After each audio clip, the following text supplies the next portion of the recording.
let us see some introduction about the Selenium. So Selenium is an automation testing framework used to automate web applications. It is a framework. We will not call it as a tool because what we will do is we'll use certain libraries written in Java, and then we'll be running the applications. We'll not simply install the application in the system and use it. That's why we'll call it as Selenium testing framework, or you can call it as Selenium libraries. Okay, so it provides testing of applications across different browsers and platforms.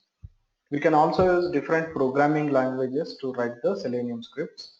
And the Selenium is a web application automation testing framework, and recently they have extended to mobile application support also. But it will not be used to test the entire Windows applications. In the sense, in Windows operating system, whatever applications you are installing, you cannot test them. That's the that's how they have designed it, because Windows will have its own architecture, so they will not get it freely everything to automate. That's why they have not done it. So, and nowadays in the industry, most of the applications are web-based applications, so that's why they have concentrated on web as well as mobile applications. So let us look into some of the history of Selenium, like how exactly Selenium has been, or when exactly it has been written, or when the journey of Selenium has started, and who has done this coding of Selenium and other things. Now, it was first developed by Jason Huggins in 2004 as an internal web testing tool at ThoughtWorks, and he named this program as the JavaScript runner. In the sense, when he was working on some project, he saw a need of the automation or repetitive tests. So what he has done is, so he was working on a web application. So what he has done is he has written a JavaScript, uh, library, or he has written certain JavaScripts which will control the actions on the web pages. Okay, so he has written JavaScript library which could control or interact with the web pages, and it would automatically control the browser actions. So, and he has named that as JavaScript test runner. So it was having one drawback, that is same origin policy. Okay, so what do you mean by this same origin policy? So same origin policy, a web browser permits scripts contained in a first web page to access data in a second web page. How exactly he has written a JavaScript and how exactly it was working? So if you consider,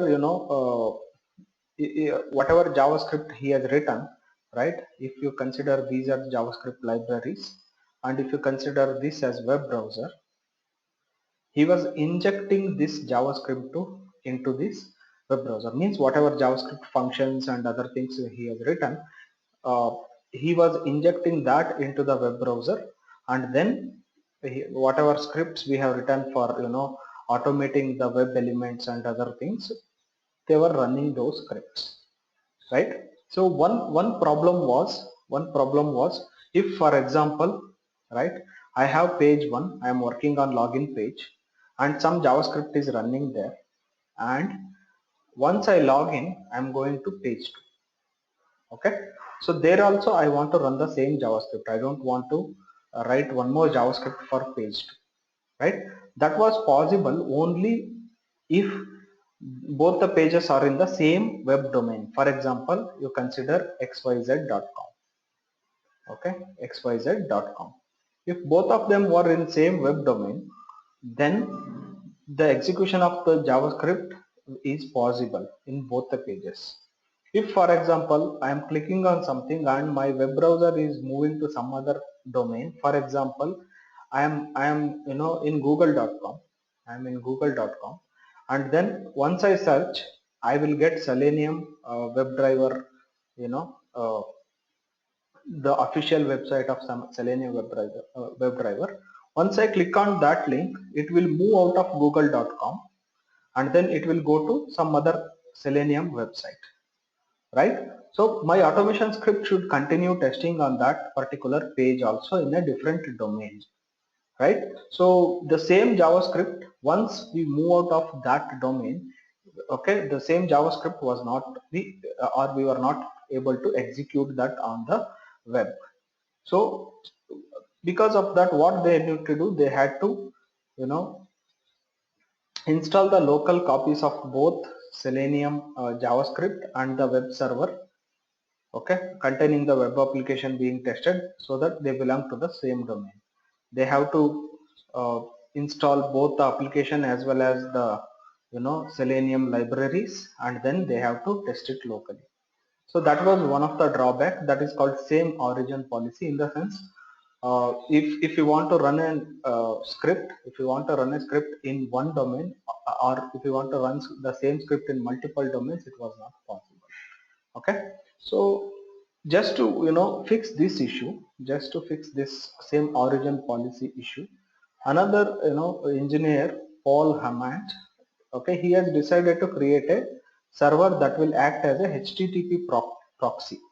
Okay, so that will act as a HTTP proxy, and then it will trick the browser, you know, in the sense some functions they will be writing, so which will always, if even though if you move out of the you know, the domain, it will trick the browser uh, to just give the information that it is in the same domain, and then they used to execute the JavaScript, same JavaScript in multiple domains. Okay, so that's where it has been called as Selenium Remote Control, or Selenium 1.0. That has been called as Selenium Remote Control and Selenium 1.0. The main hurdle of, you know, replicating entire the web in your local has been removed here. So it was earlier in, you know, 2002, 3, 4, 5, those years, right? So this one, before fixing this issue, they have called it as Selenium Core. The first version would be, or first name they have given is JavaScript Executor, and then they have changed it to Selenium Core. Once it has made public, okay, they have thought that, okay, we can make it as a public, it will be very useful, you know, library for the community. So they have made it as Selenium Core, and they have, you know, uh, released it to the market. Okay, it's a open source from the beginning. And then what they did, once that issue is fixed, they have named it as Selenium Remote Control, or Selenium 1.0. In the sense, you don't have to control locally, it can also be controlled on a remote. So this was one major, you know, drawback which Selenium RC was having, which has been fixed. But one disadvantage of RC is you should always inject these JavaScript libraries into the web browser. Okay, always inject before, you know, executing. All the JavaScript libraries were, you know, injected into the web browser, and then your scripts will be running. So if you consider this process, if this web browser is, you know, having certain restrictions on some of the JavaScripts, okay, or as and when the complexity, or the entire web programming has been, you know, improved, these web browser development, you know, companies, they have put restriction on lot of JavaScripts. So that's where, you know, sometimes you used to face some issues, like the programs were not, you know, successfully running because of some restrictions on JavaScripts and other things, right? So because that drawback has been overcome by a Google developer, okay, his name is Simon Stewart. He has created WebDriver Circa at 2006, when browser and application were becoming more powerful and more restrictive with JavaScript programs like Selenium Core. In the sense, they were not allowing all the, you know, JavaScripts which are written to be run on the web browser, or they were restricting some of the core functionalities of the browser, so that the browser will become more secure and secure over the period of time. So because of that, Selenium Core or Selenium RC was, you know, having a lot of issues, right? So that has been overcome in Selenium WebDriver. So it has been called as Selenium RC. So it was having it was, you know, supporting some of the features of RC, and then they have written their own WebDriver that has been called 2.0. Selenium RC is 1.0 plus WebDriver concepts, which has overcome all the drawbacks of the RC, in the sense you are in WebDriver we will not inject the JavaScripts into the browser. We will control the browser from the operating system. So that's why they have called it as WebDriver. And then some of the functionalities were also required, some RC functionalities were also required. So combining both of them, you can run the scripts. That's why it has been called as Selenium 2.0. The latest version is Selenium 3.0. They have introduced some new features. In WebDriver, we used to have some default Firefox browser which has been embedded into that. We don't have to call external libraries or external files to run the Firefox browser, but in 3.0 they have made it separate. So you have to have certain executable of the Firefox browser, and then you need to run your scripts. So now Selenium 3.0, but most of the 2.0 concepts will be there. Along with that, they have made certain extensions or some changes which are incorporated. So as and when we progress, we will look at one by one, like how it was in 2.0 and what changes they have made here. Okay, so it was a first so these are also some of the drawbacks, like cross-platform testing was not possible in core.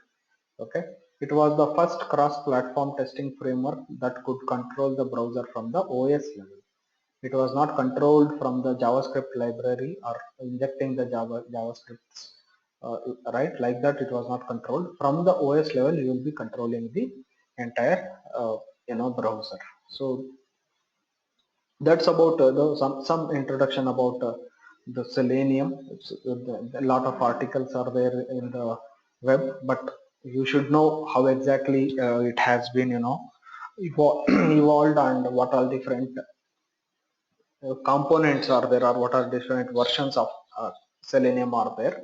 So that's more than sufficient. I feel. Any doubts here?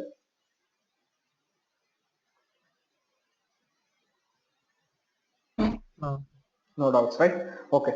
So if you still want more information on that, you can search the browser, internet. You will get too many articles with the detailed explanation what they have done, how they have done, and what are the seminars they have done, how exactly it has been evolved, what all things, what all service level agreements between ThoughtWorks and Google when they were moving to Selenium WebDriver. Many things are there, but you don't have to go in detail. You can know about this much. That should be sufficient, I feel.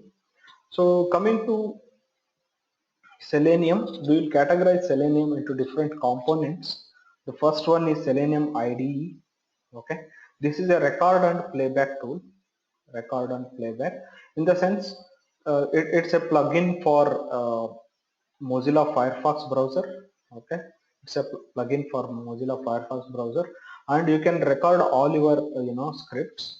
Like you just click on a record button, and then you start executing your application, or you start testing your application. It will record all the steps whatever on along with data whatever you are performing, and then it will be giving you a script, or you can run that after recording, stop record, and you can I will show you at later point how exactly we'll record on script and check it, but I prefer not to use this. Okay, once you start writing the code, right, it is of no use. One advantage is once you record the entire test case or test script, you can download that in multiple languages. If you want to download in Java, you can do it, or if you want to download in Perl, or if you want to download in C Sharp, like many other whatever programming languages. Yeah, Shashi, any technical issue?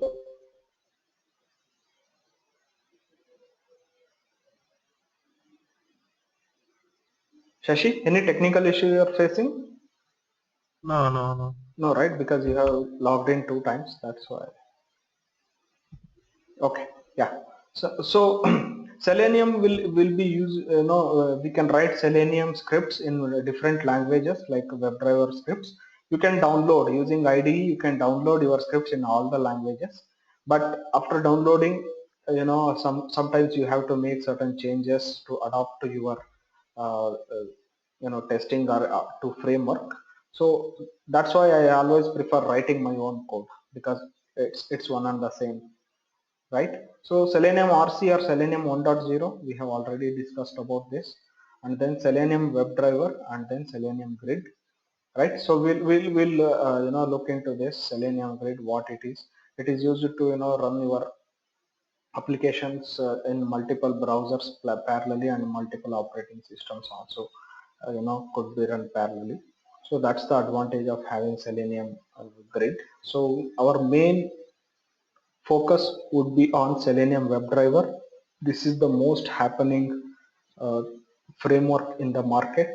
So we have to learn all the different commands which are available in Selenium WebDriver, what it is, how exactly we will automate our scripts. So before wasting much time, these are different components. So we will start uh, configuring our Selenium environment for testing, and then let us start writing the Selenium scripts. Okay, so we are set to write the scripts, right? You guys are ready?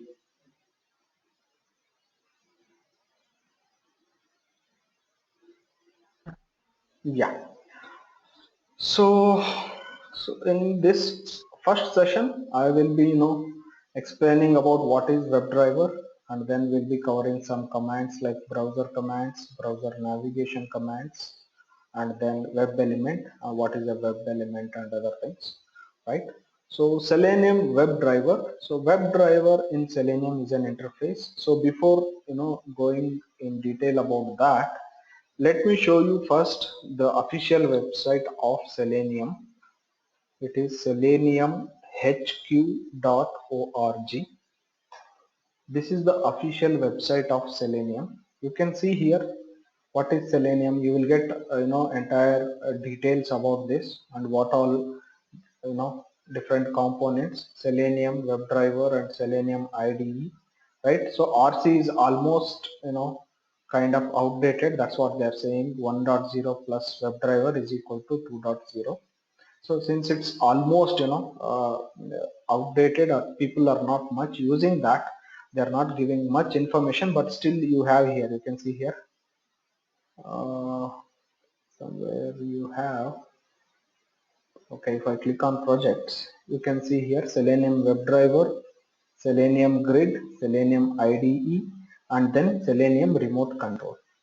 Okay, so if you click on Remote Control, how it was executing, some documentation is also there, right? So similarly, our concentration would be on Selenium WebDriver. So what is this Selenium WebDriver, and how exactly uh, we'll use this, right? So before that, let us set up an environment where we'll download the libraries, and then we will import those libraries into Eclipse. So the first step would be go to downloads, right? Go to downloads. You have Selenium standalone server, and then you have Selenium client and WebDriver language bindings, right? You can see here Selenium WebDriver supports these languages, or you can write your script in Java, C Sharp, Ruby, Python, okay? So JavaScript, Node, like that in many other languages also. So you can see here other language exist, right? So you can write in any of the programming language, but most popular would be Java, because Java is also open source, as well as Selenium is also open source, and it goes almost hand in hand. So that's popular, and even people are in few companies, people are using C Sharp, and few companies people are using Python. Rarely they will use, not much projects, but Java, because you have huge resources which are available in Java. Sometimes what happens, even Java developer can also write some scripts when wherever it is required. So that's why Java is the most preferred language for Selenium. Once you go here, you have a section called download. Okay, so click on the download. Once you click on the download, you will be getting this downloadable version. I will not do that because I already have this, right? So download it. So let me go there. So once I download that, I will be getting a zip file like this. This is 3.1.0. The latest version is 3.2.0. You can use any version, but you can download the latest also. Okay, so 3.2.0, and then once you download that, unzip this file, and you will get one jar file, that is node.ps.jar, and these are the different libraries which have been written here. Okay, so entire thing should be imported into my Eclipse project. So let me create one project, new project.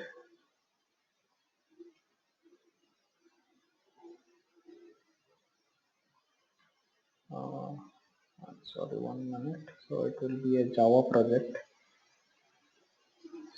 Selenium WebDriver, right? And then finish. Once you finish, it will be blank.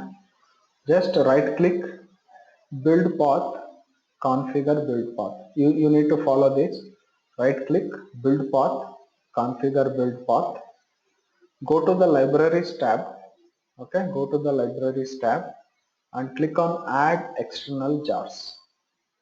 Click on add external jars. So go to that particular location where you have that. So I have that here, and I will import this node.ps.jar, and then I will be importing all these files. Shashi, did you import the node.ps.jar also? Yeah. Okay. So you import everything, and just click OK. Once you click OK, everything will be imported here. You can see here, right? XML APIs, and these are different ones. Yeah, all these things. It will show you from where it has been imported, right?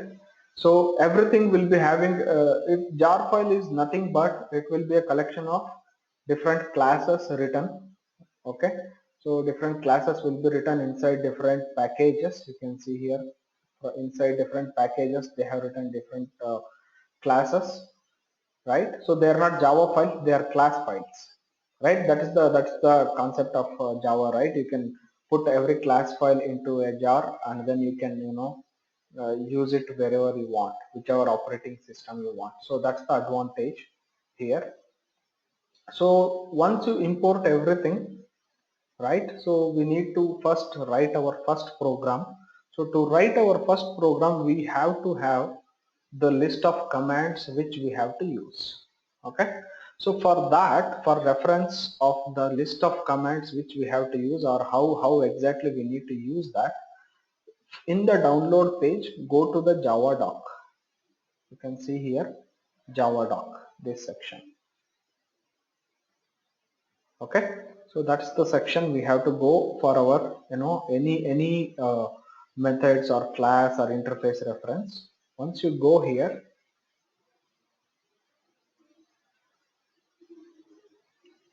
it will give me the entire Java doc. Java doc is nothing but what all packages are there in the entire library. Okay, com.thoughtworks.selenium, like this, all the packages are there, and inside each package whatever classes are there. If you want to sort according to the classes, you click on the packages, or you will get all the list of classes here.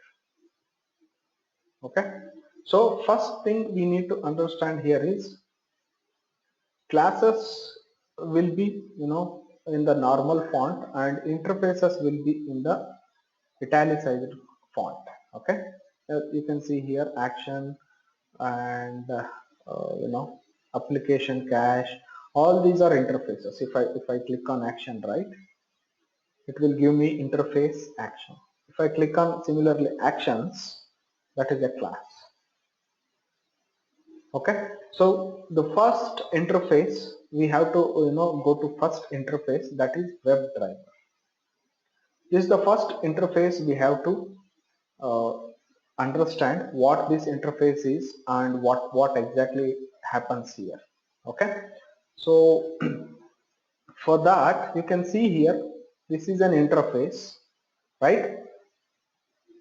The super interface of this WebDriver interface is search context, right? We will not get the code, but we will get what all methods are there. You can see here, this is the search context, this is the super interface for all the interface for WebDriver interface, and then it has two sub interfaces. Okay, one is WebDriver and WebElement. So we have come from WebDriver. So WebDriver super interface is search context. Okay, all known implementing classes. So all these classes have implemented this particular super interface. That's what they are saying here. So they will give all the information handy, and you have different methods. Okay, this search context interface has two methods. So how exactly this method will be? The method with body or only the methods?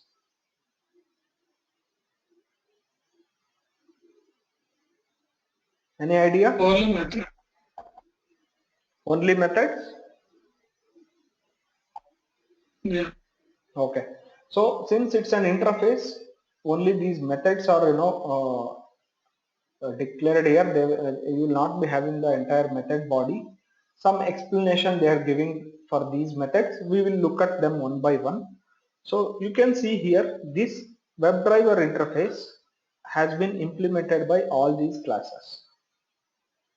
Okay, once again, this WebDriver interface, one interface can extend another interface. This we have seen, right? One class can implement another class, but one interface can extend another interface. That's what they are giving here.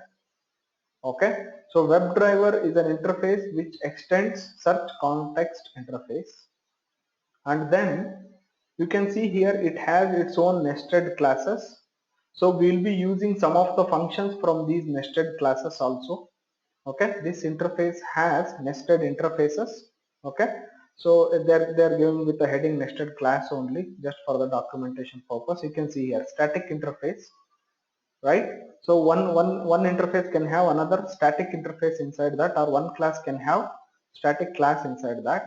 So some methods we will be using from here, and then this WebDriver method interface has all these methods.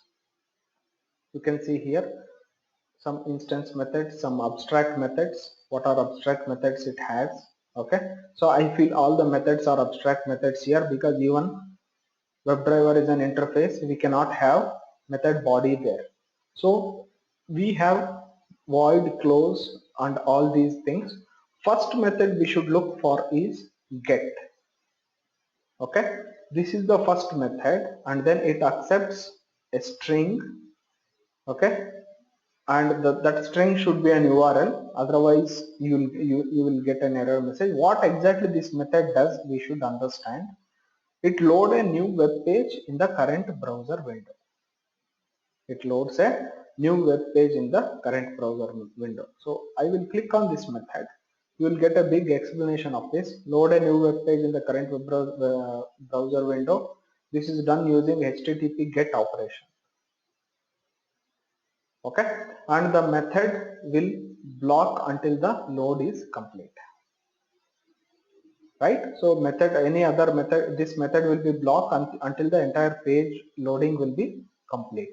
So like this, you will have the explanation of each and every methods in the page. So if you click here, it will take you down, and then it will give you all the explanation, and it accepts a string, which is a URL.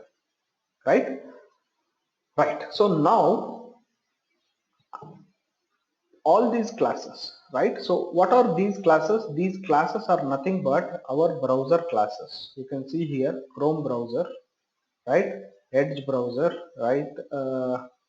Yeah, this is a different one. This is Firefox driver, Internet Explorer, Opera, and remote web driver. We'll see why it is remote web driver, and then Safari driver. So all these classes will implement this particular interface. Okay, the first class we should look at is Firefox driver. So if I click on Firefox driver, okay, I will click on Firefox driver. You can see here public class Firefox driver extends the remote web driver. Okay, it is extending another class, that is remote web driver. So how the hierarchy has come: search context is the super interface, and that has been extended by WebDriver interface, and this WebDriver interface, first it will remote WebDriver interface will extend that. Okay, so remote WebDriver interface will this class will implement WebDriver, you can see here, and many other drivers. Okay, and this remote WebDriver has been extended by different browser classes, that is Firefox driver and other things. So the first thing we have to do is, let me create a class, right? First WebDriver program, and then right. So the first thing I have to do here is, I have imported all libraries. So if I want to work on Firefox driver, since this is a class, I can create Firefox driver d is equal to new Firefox driver. I can create an object like this. Is it correct? Is it correct whatever I am creating like this? Firefox driver d is equal to new Firefox driver, because this is a class.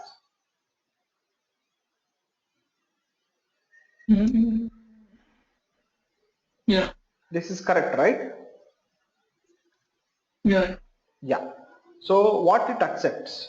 This is a constructor. What this constructor accepts? That is very important. You can see here it has given some constructors. Okay. It has given list of constructors. So some overloaded constructors are also there. So what I will do, I will just import this Firefox driver d is equal to new Firefox driver, and then d dot, okay, d dot get method.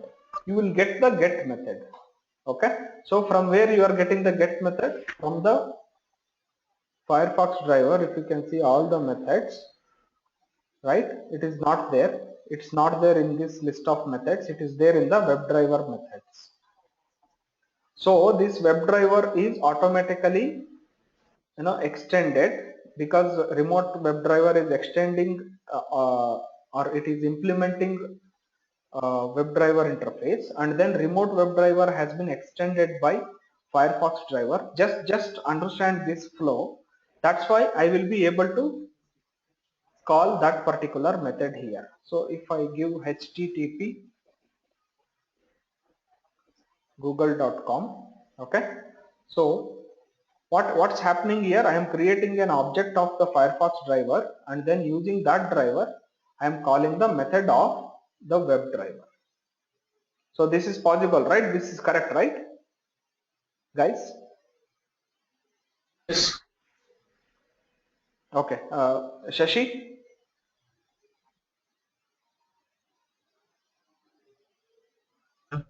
Yeah, this is correct, right? So I can create like this also, Firefox driver, because since it is a class, I can create an object and I can get the interface method here, okay, which has been implemented in remote WebDriver. In remote WebDriver, they will implement that get class, okay, somewhere here. Yeah, you can see here. They have implemented that here. Okay, so that's why I will be able to call this, right? So if I run this, I will get an error message, because right, so now the Firefox driver is not default inside the web Selenium WebDriver framework. I need to set the properties. So how do I set the properties? Before that, I need to go to the Selenium HQ and then go to downloads. Here you can see here they have given certain third-party browser drivers. Third-party browser drivers. Now for Mozilla Gecko driver, they have given this. Okay, so go here. Once you go here, it will take you to this GitHub. Download the latest one. Download the latest Gecko driver, right? And then once you download, you will download some tar some file for different operating systems. You have to download.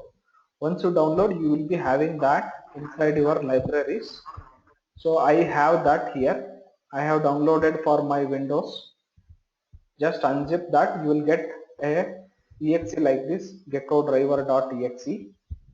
So I have to set the system properties here. So how will I set the system properties? In the sense, I am setting my system environment variable to call this particular exe in my script. So for that I have a class, it's a Java class, system.setProperty.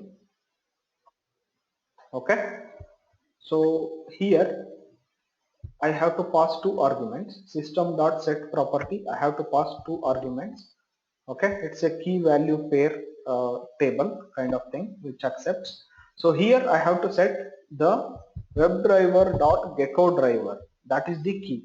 Okay, WebDriver dot, not given here. Okay, they have not given, but if you can look at your error, they are saying WebDriver.Gecko driver system property. Okay, must be set by the WebDriver.Gecko driver system property. Just copy this and then put the key here. Okay, that is WebDriver.Gecko driver, and then take this path and put it in the second value or second parameter. And in Java, if you are giving the path of Windows operating system directory path, it should be double backward slash. It should be double backward slash. Shashi, in your program you have done this? Because I have changed this. Yeah, in my other laptop it's working right now, but in my regular laptop which I use daily doesn't work in that. Okay. Anyway, we'll try to debug that, but it's working right now, right? Yeah. Yeah. So this, the library path or the exe path, I have to set it here, and then I have to specify the exe also. Okay, which one? So it is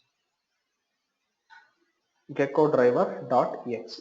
So this is the system property I am setting, and then once I set this, Firefox driver is equal to new Firefox driver, it will call this, right? So if I run this, if I don't set that property, it won't run.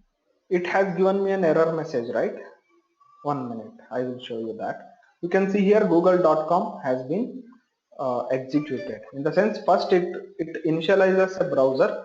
This is a new instance of the browser. Whatever, if already I have one browser open, inside that browser it will not give me a new tab. It will always open a new initialized version if I don't set this. Okay, if I don't set this, it will throw me an error message because I am using Selenium 3.0 libraries. If I use older libraries, it will not give me an error message. I think some archived libraries are there. Let me show you that. Right, somewhere you have archived libraries. Yeah, you can go through them. Okay, latest release.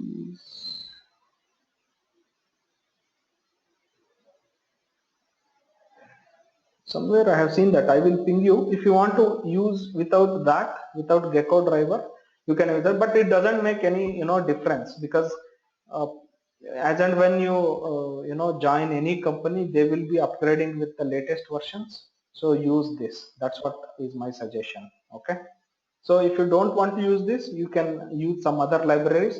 Otherwise, I will share that library in our Google Share Drive. You can download them and you can use. So at that time, just comment it out. If you comment, that's sufficient. Okay. But Basaraj, default web browser for Selenium is Firefox, right? It was till 2.0. Now they have implemented 3.0. That's what they are saying. You can see here.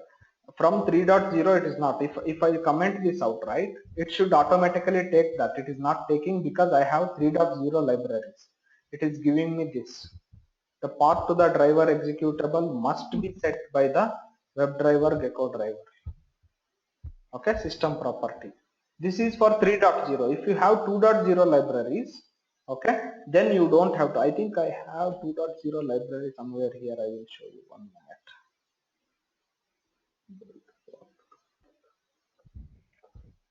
Okay, here you can see Selenium 2.53.1 libs. Okay, I have that. So I have one program where I don't have the Gecko driver. It runs. It takes Firefox as the default driver. Until 2.0 version it was supported, but in 3.0 they have taken out that support. You have to use the Gecko driver one. So it is running here, correct? Yeah. So that's that difference between 2.0 and 3.0. Since I have downloaded and added 3.0, I should use this. Okay.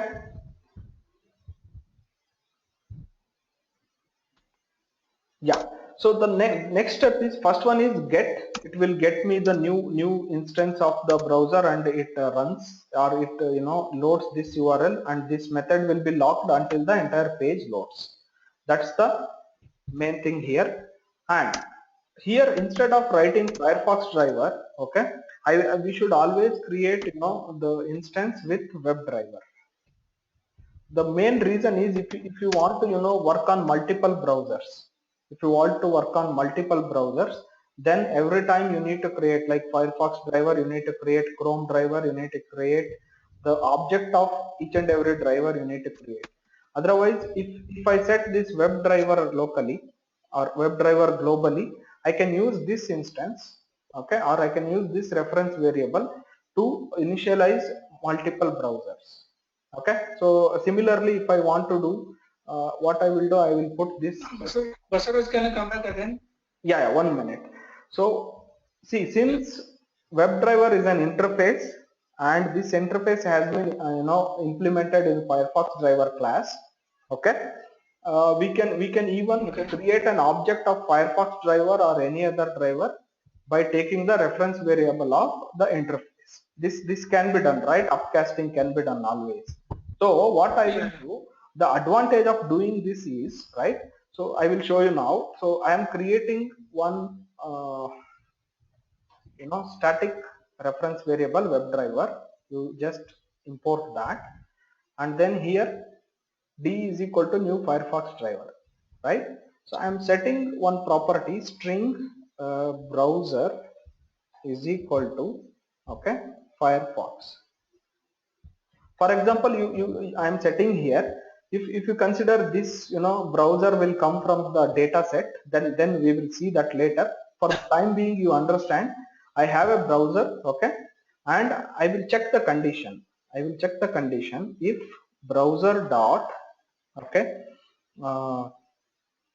equals ignore case Firefox,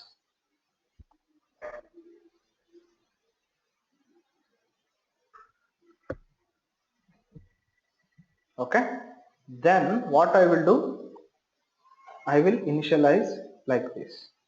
Else, if similarly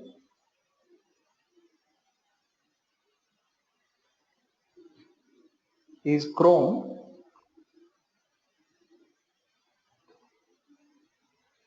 okay, so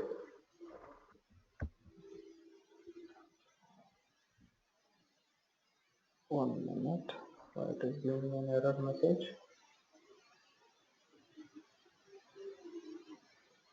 No, I think you didn't close that if condition. I think I have, okay, I have not opened the if condition. That's why it is giving me an error message. Okay, so here you can see D is equal to new Chrome driver.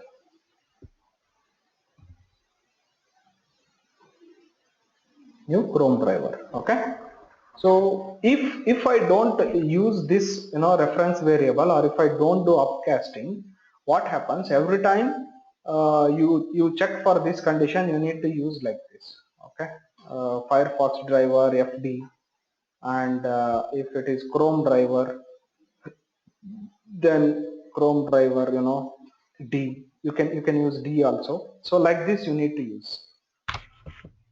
Instead of that, I am creating the upcasting. That is also possible. Okay, so that's the advantage of having the upcasting. So always we prefer this syntax, like create a reference variable of WebDriver and initialize with the respective drivers. Okay, so that is one advantage. And once I go to google.com, right, once I go to google.com, I have certain browser commands. Okay, so you can see here, once the uh, object is initialized, okay, driver.get is one command, and then instead of D, we will use driver, right? So driver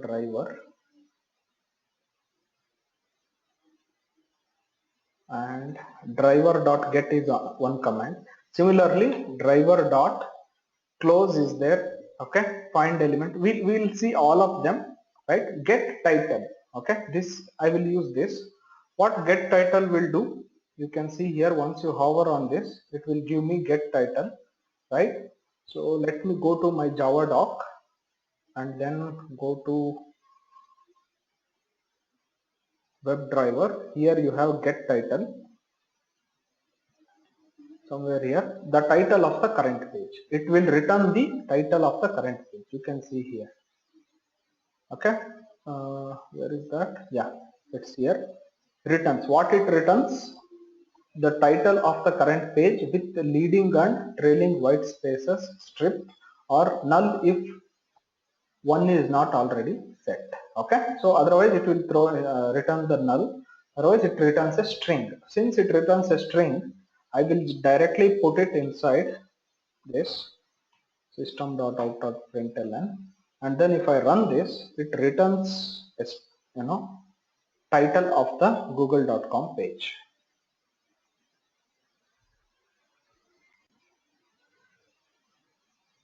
Which is Google.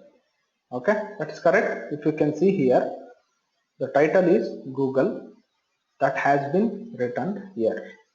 That is driver.getTitle. See, similarly, I have many other commands to get the get current URL. Will get the current URL of the entire the page, and similarly driver dot. If you have any doubts, you stop me somewhere. Okay, just don't keep quiet, because these are very important commands which we have to use every now and then. Okay, so few commands I will not explain now because they are in a different context. So I am explaining just getting the get current URL, get page source. It gives me the entire HTML code of that page. Okay, so similarly driver dot get title is over, and then anything else, let me see. Driver dot close is there. Similarly driver dot quit is there. So there is a difference. Driver dot close will close the current window. Driver dot quit will close all the windows which are open. Okay, so I will, okay, we cannot display that, it closes. So at the end I will use driver dot quit. Okay, so let us run this. These are some of the browser commands. Let us run this.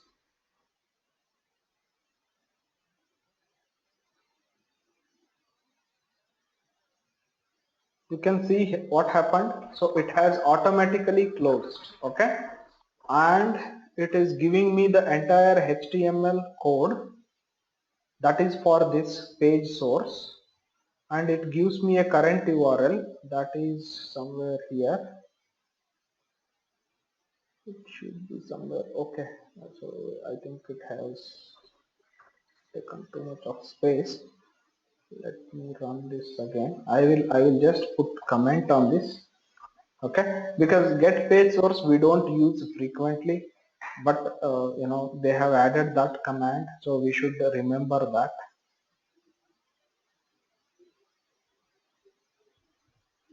You can see here google.com and the entire URL has been displayed, or these two commands will return that. Okay, any doubts guys here in this? Because everything goes with these functions and commands, and then the initialization of this, the web driver is equal to Firefox driver or Chrome driver. We will see how to, you know, set. We have to set once again the Chrome driver part. Similarly, we need to download one more you know, executable, third-party executable for Chrome driver, and then set the property and then run the program. That you can take it as an assignment also, right? And then these are certain browser commands, and then we will. Any doubts here in these browser commands? No. No doubts? Okay. So what I will do, I will just, you know, okay. So that's about, you know, the commands which are there in the first class.